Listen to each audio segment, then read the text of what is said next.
Comment mettre l'intelligence artificielle au service de la qualité industrielle? J'ai posé la question à Nicolas Chichelot, cofondateur d'Ixir. Sa réponse, l'analyse en temps réel des données. Pour Nicolas, 80% des non-conformités dans l'industrie sont dues à des erreurs humaines. Choisir l'IA, c'est réduire le temps de traitement, fiabiliser les décisions et éviter les retours produits inutiles. L'IA, la solution pour libérer le potentiel des systèmes de management de qualité? La réponse dans Industrie du futur, un format proposé par Schneider Electric.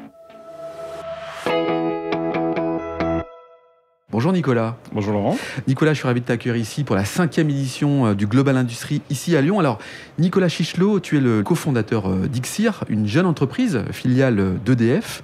En quelques mots, qu'est-ce que c'est Ixir ?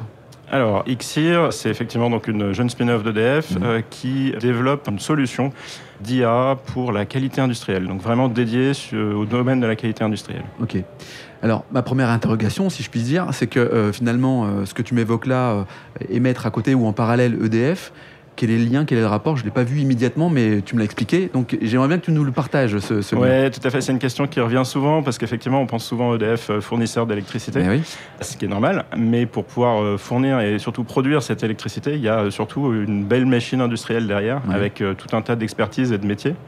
Et notamment dans le domaine de la qualité. Et la belle machine, c'est principalement quoi? Le nucléaire, entre autres? En grande partie, même si évidemment les métiers sont très très divers. C'est impressionnant la diversité des métiers chez EDF. Donc on a effectivement un domaine nucléaire dans lequel il y a des sujets de montée en gamme sur la qualité. Donc il y a la filière nucléaire est en train de s'organiser pour monter en gamme sur le sujet de la qualité, comme ont pu le faire d'ailleurs les filières aéronautiques et automobiles il y a 5-10 ans. Et donc nous, on intervient plutôt sur ce sujet-là. On a un lien fort avec la filière nucléaire, avec notamment les métiers d'EDF sur la partie qualité. Ok, alors en préparant cette interview, tu me disais, le nucléaire c'est une chose, mais pas que finalement. Le panel, la capacité d'intervention, le champ d'intervention finalement d'Ixir est beaucoup plus large que ça. Ça ne s'adresse pas qu'au nucléaire, mais plus largement sur l'intelligence artificielle au service de la data, c'est ça? Oui, tout à fait. Je me demandais effectivement le lien, donc je te raconte un peu la genèse et puis un peu notre ADN. Donc c'est pour ça que je parlais du nucléaire, mais évidemment notre solution, elle a vocation à s'adresser à tout type d'industriels, notamment les manufacturiers. Parce qu'en réalité, on s'appuie et on vient répondre, ou on s'inscrit dans une norme qui est la norme ISO 9001 et qui est beaucoup plus large que, évidemment, un seul secteur. Et donc, concrètement, dans cette norme-là, quand un industriel rencontre une non-conformité, donc c'est-à-dire un écart par rapport à un attendu, ça peut être une clause contractuelle avec un client ou un fournisseur, ça peut être un écart par rapport à une spécification de produit, ou un process. Et dans tous les cas, dès qu'il constate un écart, il est censé le tracer, le suivre, le corriger. Pour ça, il va rentrer un certain nombre de données textuelles pour décrire un problème, pour décrire l'écart, pour faire des analyses, etc. C'est-à-dire qu'il va écrire, c'est ça? Oui, il va écrire, en fait, il va constater un problème, il va l'écrire, et à partir de là, c'est là où finalement la solution, c'est un soft, la solution Ixir intervient. Exactement. Il va écrire, mais alors quand on dit il, pour un industriel, c'est beaucoup de personnes en général, donc il y a des gens qui sont plutôt là pour constater le problème, d'autres qui vont plutôt prendre la donnée en entrée pour venir l'analyser, d'autres qui vont venir apporter des réponses à ces problèmes-là, parce que l'objectif, c'est à la fois de faire en sorte que le problème n'ait pas trop de conséquences, mais également de faire en sorte de le corriger pour qu'il ne réapparaisse plus. Et donc il y a toute une chaîne qui travaille autour du sujet de la qualité. C'est vraiment un sujet transverse, la qualité, et qui utilise ces données textuelles. Sauf que le problème, c'est que la donnée textuelle, elle est compliquée à utiliser parce qu'elle elle est dépendante du savoir des gens, elle est dépendante de leur capacité à décrire d'une seule et même manière un problème, de leur savoir technique. Elle est souvent aussi dans des bases différentes. Elle n'est pas structurée. C'est toujours compliqué à analyser et en fait, finalement, on se rend compte que le travail des ingénieurs qualité, il est très dépendant de leurs propres connaissances et de leur propre savoir. Donc si je résume un petit peu, c'est chacun met son commentaire, son aperçu, sa synthèse, multilangue, avec des choses plus ou moins précises. Tout ça réuni sur une même plateforme.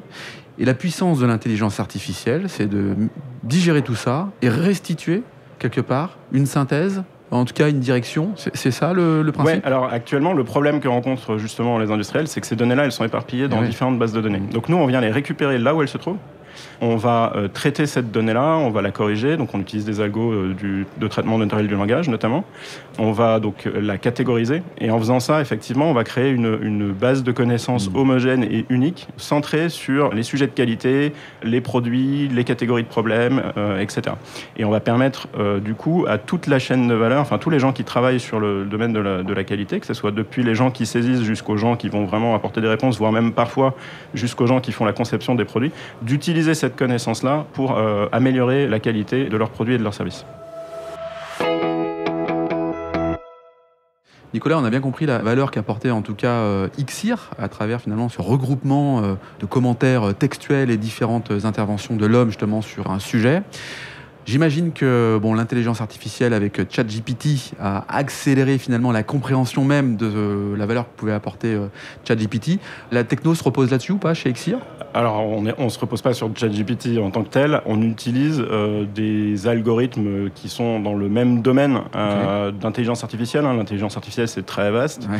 Mais donc, nous, on utilise vraiment les mêmes typologies d'algorithmes pour traiter du langage naturel, dans une finalité qui est un peu différente. ChatGPT, c'est vraiment pour générer du texte. Ouais. Nous, c'est plus pour permettre sa compréhension et son analyse. Et oui. Par contre, ce qui est intéressant, effectivement, c'est qu'il y a un peu un effet, un avant et un après de ChatGPT, au sens où maintenant, quand on va parler à nos prospects, ils font immédiatement le lien entre ce qu'on fait et quelque chose dont ils ont déjà entendu parler, voire qu'ils ont testé.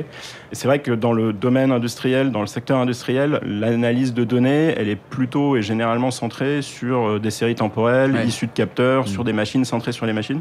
Et nous, on vient apporter un cas d'usage assez innovant, centré sur la donnée textuelle, parce qu'en fait, on se rend compte qu'il y a énormément de données textuelles quand même dans l'industrie. Alors justement, ça m'intéresse.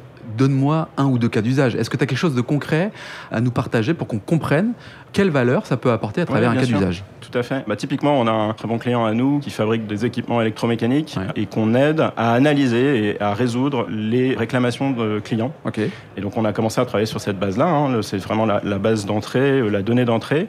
On a travaillé avec la qualité sur ce sujet-là. Et puis, très vite, en fait, en tirant le fil, on s'est rendu compte que ce sujet-là, il impliquait aussi bien toute une chaîne, effectivement, donc les commerciaux qui saisissent un problème de circulation de la donnée entre les commerciaux qui, eux, vont saisir les réclamations clients, qui n'ont pas forcément le vocabulaire technique pour décrire les problèmes, la qualité qui reçoit cette matière-là et qui, derrière, se dit il me manque de la donnée, ou je comprends pas, et est obligé de faire des allers-retours, etc. Parfois, il y a énormément de temps qui se perd juste dans des allers-retours pour essayer de comprendre où est le problème du client avant de pouvoir intervenir. Donc, il y a déjà un problème de qualification technique des problèmes. Ensuite, il y a toute la partie SAV technique qui s'est saisie également du sujet et qui a trouvé ça très intéressant parce que notre application, elle permet notamment un certain nombre de choses. J'ai parlé du cœur de l'application, mais elle offre derrière des fonctionnalités qui sont spécifiques dans le traitement de la chaîne de la non-conformité. Et donc, typiquement, on a une fonctionnalité qu'on appelle le Smart Troubleshooting qui permet d'aller automatiquement retrouver, dès que tu as une nouvelle non-conformité qui arrive, des non-conformités similaires qui ont eu lieu dans le passé ou qui ont lieu ailleurs sur un autre site de production, et donc de s'inspirer de ce qui a déjà été fait, des analyses, des traitements, voire même de la résolution, parce que parfois tu as un problème qui a eu lieu il y a 10 ans, celui il se répète, et tu peux directement réutiliser ce qui a déjà été fait. C'est très compliqué à faire concrètement actuellement, parce que les données sont partout. Avec nous, il suffit d'appuyer sur un bouton et tu as automatiquement toutes ces données-là qui ressortent. Efficace. Exactement. Ouais. On remplace pas l'homme, on n'automatise rien. Ouais. En revanche, on lui remonte toute l'information qui est utile pour que lui prenne la bonne décision. Ouais, au contraire. C'est très astucieux. Nicolas Chichelot, cofondateur d'Xir.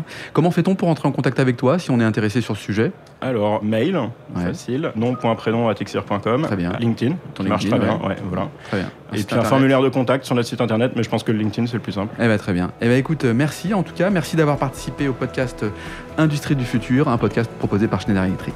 Merci beaucoup, Laurent. Si cet épisode vous donne envie d'aller plus loin, c'est l'occasion d'en parler à Antoine Chart, directeur national des ventes. Bonjour Antoine. Bonjour Laurent. Antoine, peux-tu nous dire comment passer de l'idée aux actes lorsque l'on veut se transformer ? Laurent, c'est très simple. Les sujets de transformation digitale, de décarbonation et d'électrification sont au cœur de la stratégie Schneider Electric. Et comme on a pu l'entendre dans ce podcast, l'ambition de Schneider Electric est d'accompagner les entreprises du territoire sur ces enjeux de transformation. Pour entrer en contact avec nous, rien de plus simple, le site internet www.se.com ou mon profil LinkedIn où je me ferai un plaisir de vous répondre. C'est très simple. Merci Antoine. Merci Laurent.